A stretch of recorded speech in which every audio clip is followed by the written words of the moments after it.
Olá, seja muito bem-vinda aqui ao canal de O Tempo no YouTube. Eu sou Letícia Fontes, editora adjunta de política, e hoje o nosso convidado aqui do Café com Política é o ex-procurador-geral de Justiça, Jarbas Soares Júnior. Obrigado, procurador, por estar aqui com a gente hoje. Prazer, Letícia. Procurador, eu queria começar falando sobre a questão dos acordos, né, que a gente viu de reparação das tragédias que aconteceu em Mariana e em Brumadinho. O senhor teve um papel fundamental para que esses acordos saíssem. Como que o senhor tem visto a execução desses dois acordos até então? São assuntos complexos. Nós lembramos que a primeira tragédia foi em Mariana. Houve um acordo com o governo federal, o governo de Minas e do Espírito Santo, ao qual o Ministério Público de Minas não aderiu e nem o Ministério Público Federal. Estava nitidamente que não era um acordo bom para Minas Gerais e para o Espírito Santo, para as pessoas que foram atingidas e para as cidades que foram também atingidas. O que se revelou uma grande verdade depois. Depois adiante, já na gestão seguinte, houve adesão do Ministério Público e o acordo que tinha tudo para dar errado, deu. Só que nesse curso teve a tragédia de Brumadinho. Quando eu assumi a procuradoria, o acordo estava bem adiantado, mas estava travado. Antes de tomar posse, já designei o ex-procurador-geral de Justiça, Carlos André Mariani Bittencourt, e uma equipe para tratar do acordo. E em 2 meses e meio, nós assinamos o acordo de Brumadinho, que é um acordo mais complexo, mais completo, embora certamente o acordo não seja o que poderia ser uma decisão judicial no futuro, mas o futuro não ia dar uma resposta talvez positiva para nós, que dependeria muito de todas as instâncias, inclusive o Supremo Tribunal Federal. E o acordo de Brumadinho inspirou fazer o novo acordo de Mariana, que eles chamamos depois de repactuação. Tudo começou quando eu fui ao Superior Tribunal de Justiça pedir um auxílio ao juiz federal que estava com o processo de Mariana aqui, que trabalhava sozinho com outras atribuições. O presidente do STJ, o ministro Humberto Martins, me sugeriu que conversasse com o presidente do Supremo. E, coincidentemente, eu tinha uma audiência com o ministro Luiz Fux, que era o presidente do Supremo, e trouxe para ele o problema, porque ele era o presidente do CNJ. E o ministro Fux falou, não, nós vamos sentar para tentar resolver, vou trazer aqui para o Supremo. Depois ele levou para o CNJ e começamos essa rediscussão, e o acordo de Brumadinho inspirou o acordo de Mariana, o novo acordo. Esses dois acordos, nós sabíamos que o mais difícil seria a execução, mais do que fazer o acordo. Lembramos que nós ficamos quase 4 anos discutindo um novo acordo de Mariana. Estamos aí na execução. A execução é difícil. Eu acho que o governo tem que repensar o assembleísmo. Acho que tem que ouvir, conversar, dialogar, mas tem que ter uma coisa mais concreta, mais efetiva para a resposta, para nós não criarmos novos problemas para a execução do acordo, porque as pessoas precisam. Até então o senhor acha que essa execução não tem sido plena? Olha só, tem 2 acordos grandes, né, os maiores da história, em curso. O de Brumadinho, ele foi muito melhor pensado, né? O de Mariana nos inspirou. Agora, o de Mariana, ele começa a ser execução agora, para valer, né? Então, nós temos assim uma perspectiva de trabalhar o Ministério Público com as outras instituições, governo, agora com o governo federal, que é uma coisa muito mais complexa. Eu tive algumas frustrações no acordo de Mariana, mas eu acho que foi o máximo possível que nós poderíamos conseguir. Uma da coisa que funcionou muito bem no acordo de Brumadinho, além da recuperação ambiental, atingidos, os municípios da bacia, foi aquela decisão da Assembleia de destinar recursos para os municípios que também foram atingidos economicamente, porque os danos ao Estado geraram também danos para os municípios que fazem parte do Estado. E por incrível que pareça, na minha opinião, foram os recursos mais bem aplicados até agora.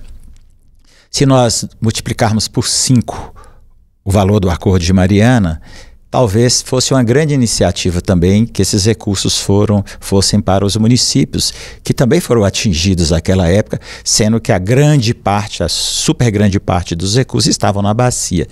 Mas aí o governo federal foi muito contra. Eu achei também que a mesa estava contaminada pela política, as desavenças do governador com o presidente, as provocações e tudo. Isso atrapalhou muito. Mas agora nós temos que ter muita inteligência para não cometermos os mesmos erros do primeiro acordo de 2016, na execução. Nós temos muita gente que depende desses acordos, muita gente. Agora, eu acho que se nós executarmos bem os 2 acordos, pelo menos 1/3 de Minas Gerais vai ter um progresso enorme, um desenvolvimento enorme nos próximos anos. A gente teve recentemente a condenação no tribunal inglês de uma outra ação que corria por lá, que era a condenação da BHP, né, uma das empresas responsáveis. Como que o senhor avalia essa condenação? Se isso pode acabar atrapalhando a ação aqui no Brasil? Não.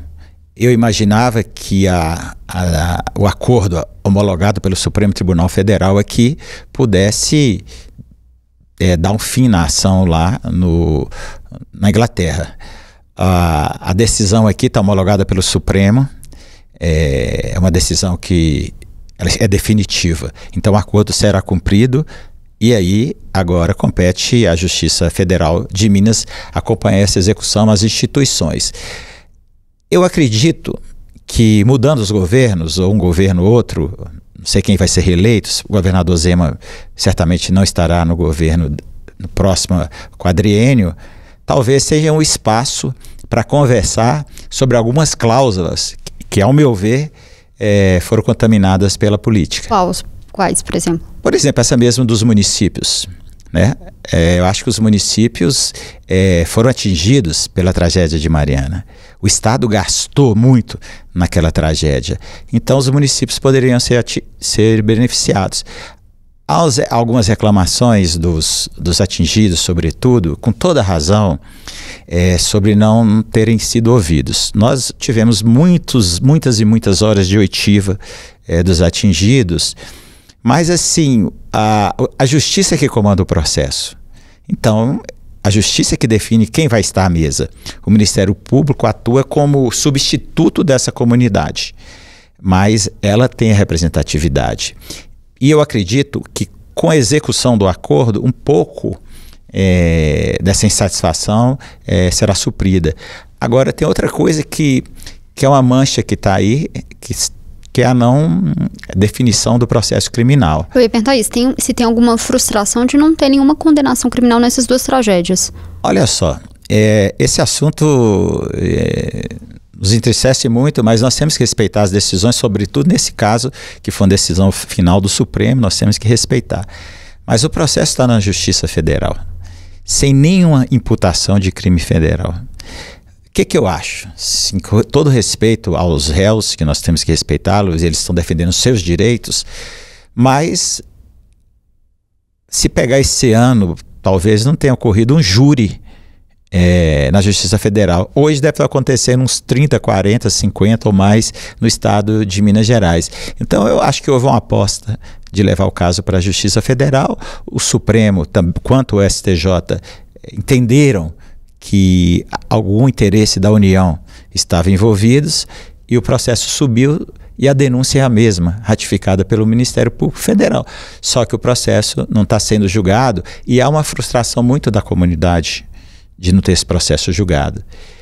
Aí a defesa alegou, eu participei do julgamento, que se fosse julgado em Brumadinho seria o Tribunal da Inquisição, mas a própria lei prevê um deslocamento de competência para, por exemplo, Belo Horizonte e não Brumadinho ser julgado.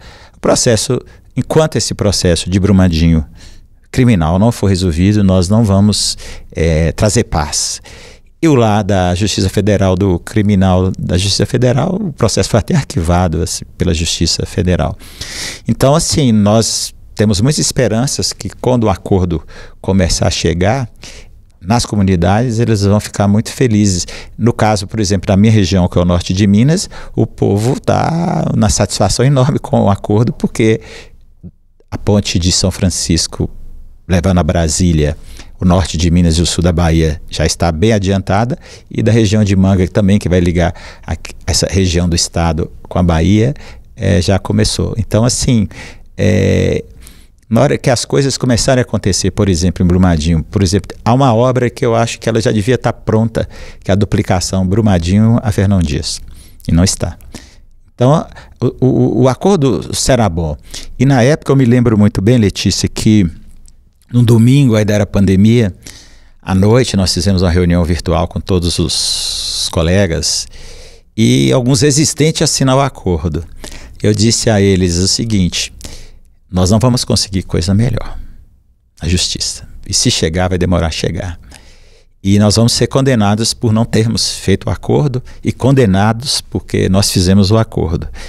E o que eu só espero de vocês é que tomem a decisão, se assinar também, os assuntos acabaram. Nós vamos cuidar agora só da execução. E graças a Deus é o que está acontecendo. Nós temos que fortalecer essa cultura da conciliação, da mediação, no âmbito da justiça. Dando um pouco de assunto, agora falando de Propag, como que o senhor, né, como membro do Ministério Público, tem acompanhado essas discussões sobre as possibilidades de privatizações de estatal e falando mais especificamente da Copasa? O senhor acha que esse caminho, os desenhos que têm sido feitos, têm seguido o amplo debate, o interesse público? Olha, eu acompanhei tanto a adesão ao regime de recuperação fiscal quanto as primeiras discussões do Propag. Eu acredito que a discussão foi contaminada pela política. Pelo que eu acompanhei, eu conversava muito no governo federal aqui, isso ficou tudo nas costas do senador Rodrigo Pacheco, que era o presidente do Congresso Nacional, e ele teve que tocar praticamente sozinho esse acordo e estava contaminado. Eu via claramente que o debate político, as críticas do governador ao presidente, as respostas do presidente acabavam contaminando aquelas pessoas que estavam sentadas à mesa. Como gestor do Ministério Público, que é atingido pelo Propag, pela adesão do regime de recuperação fiscal, eu acho assim, a dívida é absurda, não pagar é inadmissível. Regime de recuperação fiscal péssimo, Propag ruim. Para as instituições, para o Estado, eu acho que vai engessar as instituições, o Estado será engessado com essa forma de pagar. Olhando pelo lado do Ministério Público, o desenvolvimento do Ministério Público que nós precisamos fazer será um pouco travado. A adesão ao regime de recuperação fiscal preservou muito o Judiciário, o Ministério Público, a Assembleia, a Defensoria Pública, as instituições independentes. Isso por conta do limite do teto? Do limite do teto é um dos problemas, né? E nós vamos, de certa forma, prejudicar a ampliação da instituição. Veja só nos 4 anos como Procurador-Geral, no combate à sonegação fiscal, nós recuperamos 8 bilhões de reais. Os 2 acordos, os benefícios que estão trazendo para o Estado. Então, as instituições, elas precisam se fortalecer. Haverá problema para frente, né? E assim, o que eu aguei já como cidadão? O governo federal não é o FMI de Minas Gerais. Nós somos parte do Estado. Se Minas não funciona, é ruim para o país, é ruim para a população que é parte do país aqui. E nós temos sido tratados como os devedores, não só Minas, mas os outros estados, como se não fosse parte do problema. Quando você engessa Minas Gerais não se desenvolve, Minas Gerais não investe na educação como deveria, na saúde. Futuramente nós vamos ter que construir mais presídios e mais hospitais, porque não vamos na saúde básica, na saúde preventiva, as crianças não vão ter uma educação adequada, nós vamos gastar outro dinheiro lá. Se as estradas de Minas estão ruins, é ruim para o Brasil. Então nós precisamos, eu acredito que talvez tenha um espaço pós-eleição para dar uma repensada no Propag. O Propag continua ruim. Mudar algumas cláusulas? Talvez fazer um novo pacto, né? Eu acho que estava muito contaminado pela política. A minha impressão é que estava dentro, conversava no governo federal. Então eu acho que nós podemos, talvez, Minas Gerais, exigir agora, no processo eleitoral, uma rediscussão. Porque você não está falando do devedor privado com credor privado. Você está falando de Estado brasileiro e o Estado de Minas Gerais, parte da federação. Se meu irmão estiver me devendo, eu não quero que ele venda a casa para me pagar. Eu quero que ele pague de acordo com as possibilidades dele, lógico, com a correção, essa coisa toda. Juros têm que ser repensados, mas isso vai acabar impactando as instituições a longo prazo, a médio, talvez até curto, como a gente já está vendo agora. Eu acredito que nós temos que repensar isso. Eu sei que todos se esforçaram para fazer o melhor, mas não é ruim, continua ruim o Propag para Minas Gerais, para o desenvolvimento, essa perda do patrimônio, das conquistas. Eu ia perguntar isso sobre as estatais. Como que o senhor avalia essa questão de federalização, privatização e na discussão da Copasa? Olha, eu, como membro do Ministério Público, tenho que evitar comentários sobre isso. Mas, assim, não seria, talvez, fazer um prazo de pagamento do devedor? Eu tenho a impressão que o regime de recuperação da RJ, a recuperação judicial das empresas, é bem melhor do que o que estão nos dando aqui no Estado. Nós vamos ter que desfazer de patrimônio do Estado para, às vezes, passar as empresas para o governo federal, que não vai ter, assim, aquela tensão, porque o governo federal tem que cuidar do Brasil inteiro. Eu vejo que poderia ser feito de outra forma, sem prejudicar as instituições, Ministério Público, Judiciário, Polícia Civil, Polícia Militar, Educação, Saúde. Eu acho que um prazo prolongado, com a capacidade do devedor pagar, que é o Estado, talvez tivesse sido melhor. Eu acho que poderia depois a política resolver isso de outra forma. O senhor falou de uma contaminação política nesse caso. Mudando um pouco de assunto, a gente vê o judiciário agora também nos holofotes, né? Tem tido uma maior interferência nas decisões políticas do país, e nesse caminho tem acontecido embates entre os poderes, sobretudo com o legislativo. Como que o senhor avalia essa atuação do STF? O senhor acredita que tem um exagero em decisões que deveriam estar no âmbito político? Essa questão um pouco mais ampla, mas basicamente nós podemos resolver assim. Quem é que leva as questões mais políticas para o Supremo Tribunal Federal, por exemplo? São os partidos. São os que às vezes não conseguem ter a maioria no Congresso, levam lá para questionar coisas de constitucionalidade. O Supremo é obrigado a julgar. Ele pode e deve, ao meu ver, muitas vezes fazer uma autocontenção e falar, não, essa matéria não é de competência do Supremo, devolver para que as partes sentem à mesa, conversem e busquem a solução. E muitas vezes o que vai um dia ao Supremo pedir uma decisão, depois reclama de uma decisão do Supremo. Obviamente que nós estamos vendo uma mudança de perfil do Supremo há algum tempo, de uma ação mais efetiva, mais abrangente em questões que são da sociedade. Isso tem incomodado o Congresso Nacional e, portanto, é uma questão que uma hora nós vamos ter que chegar a um amadurecimento. E eu acredito, assim, como cidadão, como alguém que é da área do direito, que o próprio Supremo pode fazer isso. Eu ia perguntar qual que é a solução para esse equilíbrio que o senhor vê. Eu acho que eu li outro dia a frase do ministro Fux na posse dele como presidente do Supremo. Acho que é um pouco por aí. E assim, os ministros do Supremo são pessoas muito capacitadas, tanto é que estão lá, são pessoas que nós estudamos nos livros deles e tudo. Mas eu acho que o juiz, quanto menos falar, melhor. Acho que foi assim que a gente aprendeu na escola. Então, eu achei muito interessante o comportamento do Procurador-Geral da República, Dr. Paulo Gonet, quando ele entendeu, não estou dizendo que está certo ou errado, quando ele entendeu que deveria denunciar o ex-presidente da República, Jair Bolsonaro, e outras pessoas. Não estou entrando no mérito, não participo do processo, mas ele não deu nenhuma entrevista, entregou a denúncia lá, não se posou como vestal, teve um respeito com as partes.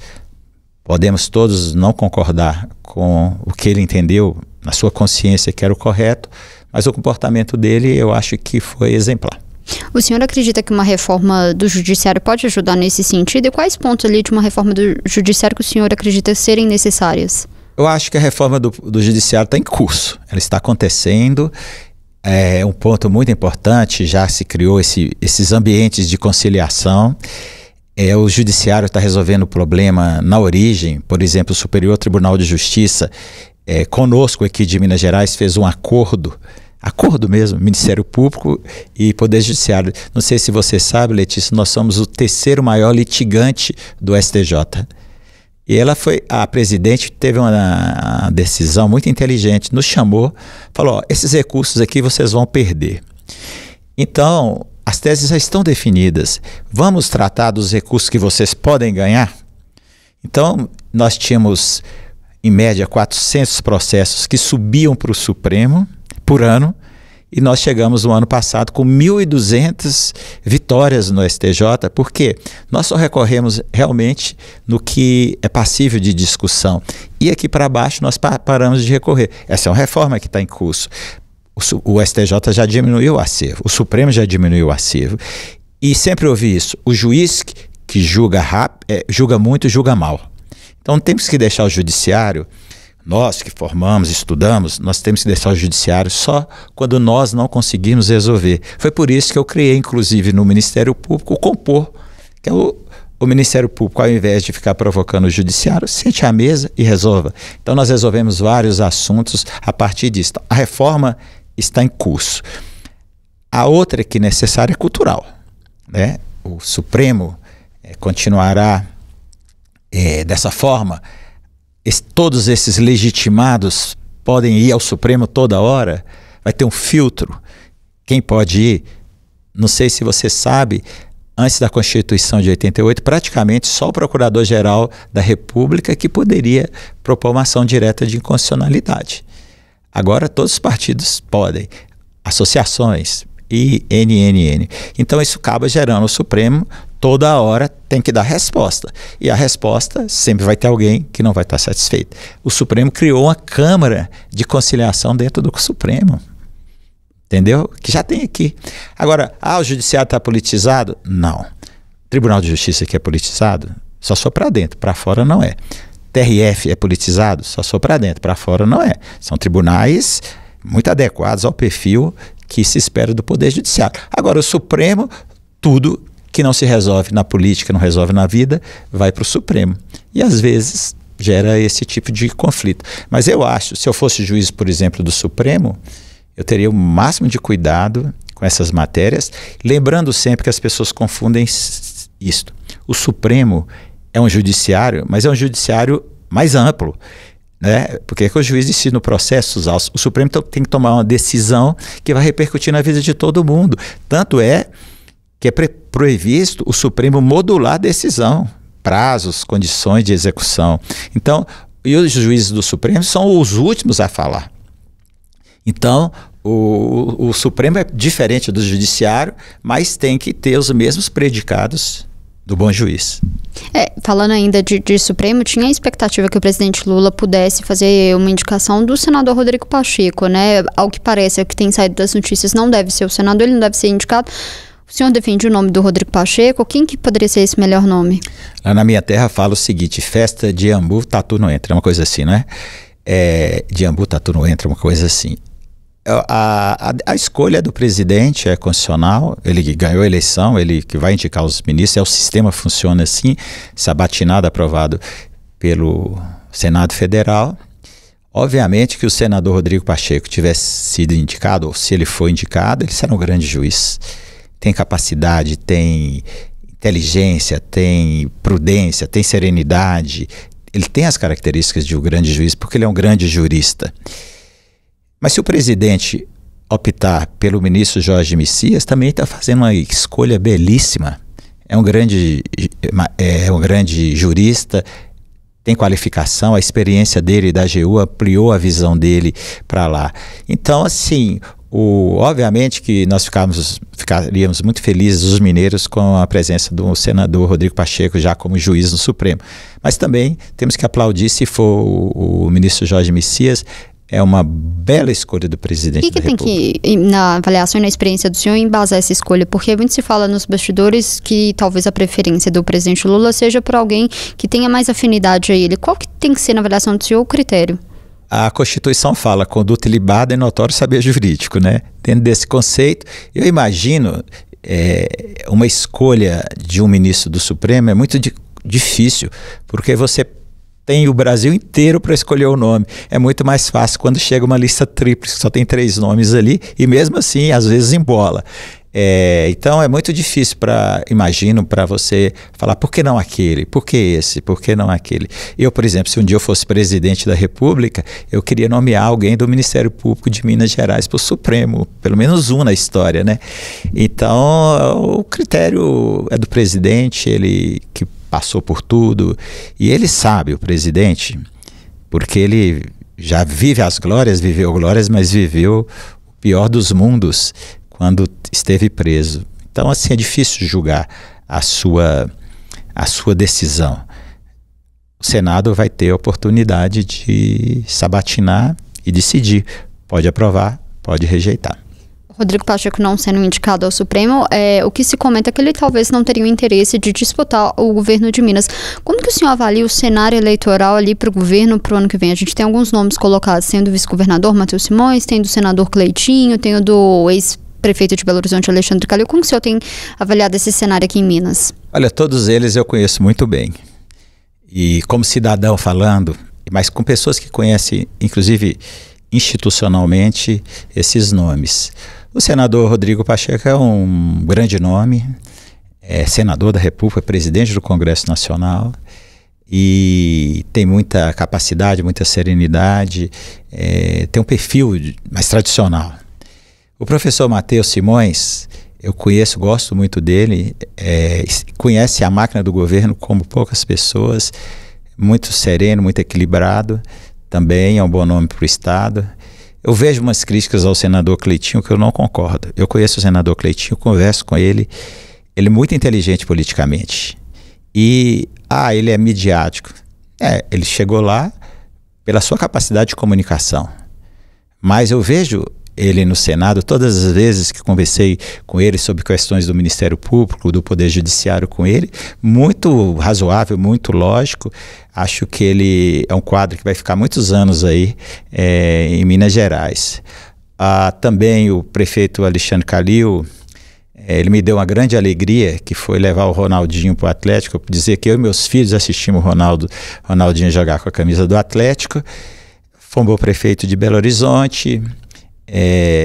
Atualmente, eu não sei porquê, há um distanciamento pessoal, que nós somos lá da Cozinha do Galo, né, por muito tempo, né, eu sou do Conselho, um distanciamento, mas também é um quadro importante para o estado de Minas Gerais.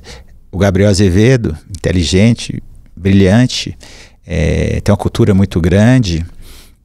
Isso tudo são opções que estão aparecendo para o Estado e nós, como eleitores, vamos ter que analisá-los, né? Na avaliação do senhor tem um nome melhor? Sim, a política que vai dizer a apresentação dos próximos nomes aí. Segundo eu vejo, há um espaço ainda muito grande aí para chegar à definição desses nomes para Minas Gerais. Mas, felizmente, o Estado tem opções. O senhor sempre é também muito lembrado, né? O senhor também recebe muitos convites de partidos desde sempre. É uma possibilidade do senhor entrar ali e disputar algum cargo político? Olha só, eu tenho recebido muitos convites, depois que eu deixei o Ministério Público, para a iniciativa privada, e muitos convites para afiliar partido político e disputar algum cargo. Eu tenho uma história de 35 anos com o Ministério Público muito forte. Tudo que eu tenho eu devo ao Ministério Público, e essa procura ao meu nome, seja pela área privada, seja para a questão política, vem por conta do Ministério Público, porque eu não sou nada. Eu sou um menino lá de São Francisco que mora em Belo Horizonte, que fez o concurso e passou. Então o Ministério Público me deu isso. Atualmente eu estou no Ministério Público, tenho recebido as pessoas que querem falar comigo, tenho mais ouvido, tomado café e ouvido, e deixando aí mais um tempo para tomar uma decisão. Mas tanto ir para a iniciativa privada, ou ir para a iniciativa privada e também para a política, ou para não ir para os dois e continuar no Ministério Público. Quando que o senhor vai tomar essa decisão? Eu acho que tem que amadurecer, né? Eu tenho ouvido aí as pessoas, eu tive muitas propostas, inclusive uma para o Rio Grande do Sul, para a área jurídica lá, que era um salário de jogador de futebol, mas recusei. Recebi também de uma grande multinacional, recusei. Tenho recebido escritórios daqui de São Paulo, até agora recusei. E dos partidos políticos que me convidaram. Interessante que da direita à esquerda e também do chamado centro, né? Então eu sou cristão novo nessa área, eu nunca filiei a partido político, nunca. É até difícil a pessoa identificar qual partido que eu filiaria, qual a minha corrente política. Eu ia perguntar se tem algum que o senhor tem mais afinidade. Não. Meu partido chama Ministério Público e meu estatuto do partido é a Constituição Federal, hoje. Mas se o senhor definir ali para algum cargo político, tem alguma preferência? Governo do Estado, Senado? Ou ainda tudo não? Isso é muito para mim. Mas o futuro a Deus pertence. Eu já posso deixar o Ministério Público na hora que eu quiser. Se eu não sair até hoje com todas essas propostas, é porque meu coração não deixou. Aí eu ia perguntar justamente isso, né? Além de possibilidades de cargos políticos, uma eventual indicação para tribunais superiores é uma possibilidade considerada pelo senhor? Como disse o senador Rodrigo Pacheco, sempre uma honra integrar um tribunal superior, e no Ministério Público, ao 5º Constitucional, que você vai lá carregando as suas marcas de Ministério Público, né? Mas eu falo para você, Letícia, com toda sinceridade, eu sou muito feliz no Ministério Público de Minas Gerais, de tudo que eu vivi lá, apesar das incompreensões de setores dentro do Ministério Público que me prejudicaram muito, mas para mim é uma instituição muito forte, e quando eu vejo meus colegas, encontro com eles, como eu vou encontrar daqui a pouco, é uma relação muito forte. Mas não quero ficar nessa coisa sem definir a vida. Logo, logo... Esse ano, talvez? Talvez. Eu queria mudar um pouquinho de assunto. A gente tem discutido muito aqui uma questão sobre crime organizado, facções no Brasil. Como que o senhor tem acompanhado essas discussões e como que o Ministério Público em Minas está atuando na avaliação do senhor e pode atuar mais para poder combater essa questão em que União e Estado podem fazer esse enfrentamento? Eu acho que o primeiro ponto é unir o Estado, né? Porque o crime organizado, o Estado não é. Isso está acontecendo. Agora o Ministério Público Federal criou o GAECO Nacional. Nós temos um ex-procurador-geral de Justiça na Secretaria Nacional de Segurança Pública, é um grande quadro do Ministério Público, o Mário Sarrubo. Nós estamos nos organizando para enfrentar o crime organizado. Agora, isso tem que ser de forma inteligente, né? Você vê o episódio do Rio de Janeiro, há umas questões controversas aí ainda. E o Ministério Público de Minas Gerais tem seus GAECos regionais, o GAECO Central, a área de segurança pública é uma prioridade nossa na minha gestão, e eu vejo agora os promotores continuam atuando junto com as polícias civil, federal, rodoviária, Receita. O crime organizado tem que combatê-lo, inclusive na questão econômica, e agora está sendo feito pela primeira vez alguma coisa mais coordenada. E eu acho assim, como Minas, nós precisamos de olhar nossas fronteiras, entendeu? Eu acho que tem que ter um plano de fronteira, que boa parte acontece lá. E nós temos que dar força às polícias. As ações das polícias têm que ser legítimas até prova em contrário. O que nós estamos vendo no Brasil, que as ações são contestadas antes de apurar o que aconteceu realmente, isso enfraquece a polícia passa a ter medo, passa a ter receio. Nós temos que estar ao lado das polícias para trabalharmos juntos, enquanto o Estado resolve a questão da educação, que a longo prazo nós vamos ter cidadãos melhores, mas nós precisamos estar juntos, a questão policial, social, trabalhar junto, tudo isso. O que eu acho muito equivocado, é de antemão condenar a ação da polícia, quando a polícia toma a decisão de fazer uma investigação, e normalmente essas investigações são acompanhadas pelo Ministério Público, as ações são acompanhadas pelo Ministério Público. Nós precisamos dar respaldo às polícias para não inibir a atuação da polícia. E é uma questão, como que o senhor tem visto esses projetos antifacção e até a questão da PEC da segurança? A gente viu alguns governadores de direita se reunindo, falando de um consórcio da paz. O senhor acha que... Como que o senhor vê essas iniciativas?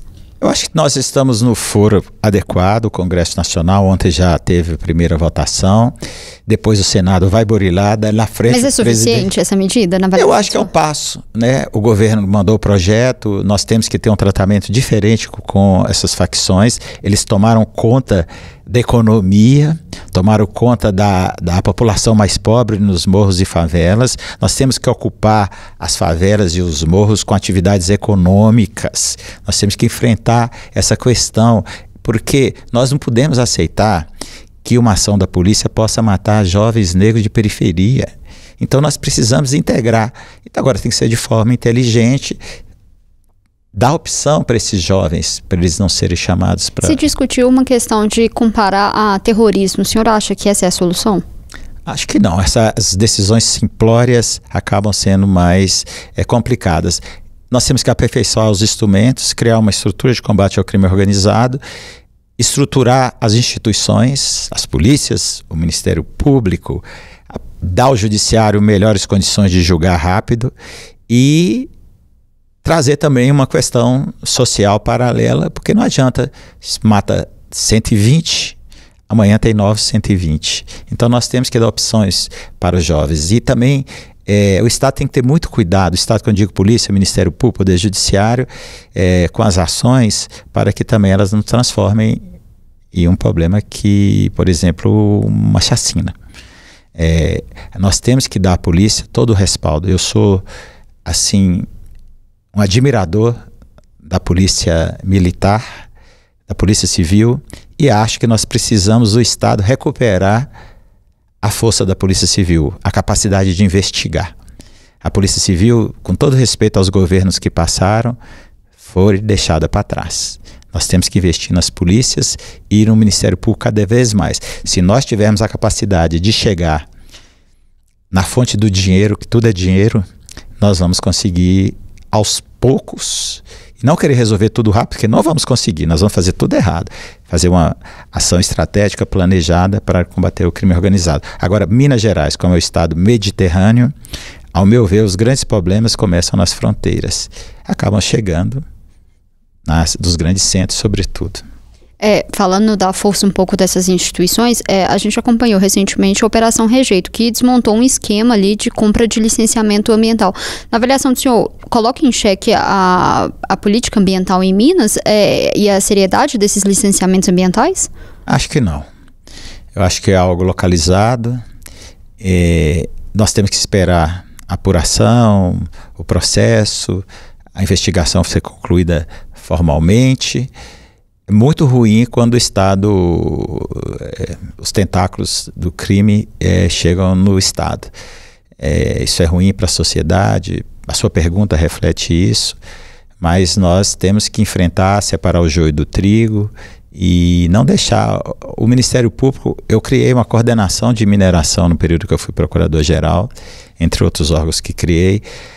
A área ambiental é a mais estruturada do Ministério Público de Minas Gerais, que nos deu condição de enfrentar Brumadinho e Mariana. E ainda assim, alguma coisa escapa. Eu acredito na boa-fé e não imaginava que tivesse um esquema de corrupção dessa forma. Dinheiro para lá, dinheiro para cá.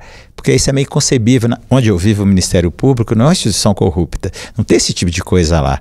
Então, assim, é difícil para a gente admitir. Mas talvez esse episódio ajude o Estado a recuperar a sua capacidade. O licenciamento ambiental, assim, os meus colegas de meio ambiente não gostam muito do que eu vou falar, mas ele precisa ser desburocratizado mais. É inconcebível. Não pode abrir brechas para legalidades? Eu acho que não. Eu acho que tiver uma boa fiscalização ajuda muito. Nós temos um processo mais rápido. Não dá para um empreendedor esperar 7 anos para um licenciamento. Eu falava muito com meus colegas, a vontade de empreender passa. O cara vai aplicar, porque é tão difícil, são tantos muros para transpor, que o mau empreendedor acaba prejudicando o bom empreendedor.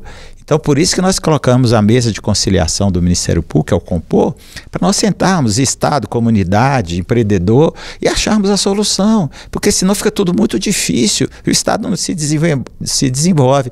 Nós precisamos de um processo mais rápido. Nos Estados Unidos é outra cultura, é bem diferente daqui, mas nós não podemos que uma licença demore 7 anos. Isso é inconcebível, a meu ver. Já caminhando para o final, o senhor ficou 4 mandatos à frente do Ministério Público. Eu queria perguntar, tem alguma mágoa do senhor com o governador Romeu Zema por não ter escolhido o nome que o senhor apoiou para a sucessão do Ministério Público? A escolha do procurador-geral, a classe faz numa lista tríplice. A lista tríplice, o governador, como presidente, indica o ministro do Supremo, procurador-geral da República. Dentro da lista tríplice, os 3 estão ilegitimados.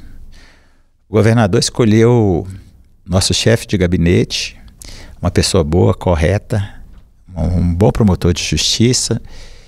Foi uma decisão que ele tomou, ao meu ver, sem conhecer o funcionamento da instituição. Eu acho que essa decisão estava mais madura para daqui 2 anos, daqui 1 ano.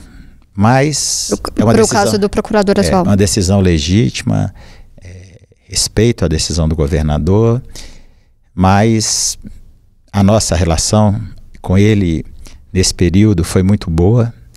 O que eu disse para ele que, independente da escolha, se voltasse ao tempo e sabendo que ele não escolheria o candidato que talvez naquele momento fosse melhor para a instituição, e estava dizendo uma pessoa que conhecia muito bem a instituição, não tira nada do que nós fizemos. Nós fizemos para o Estado,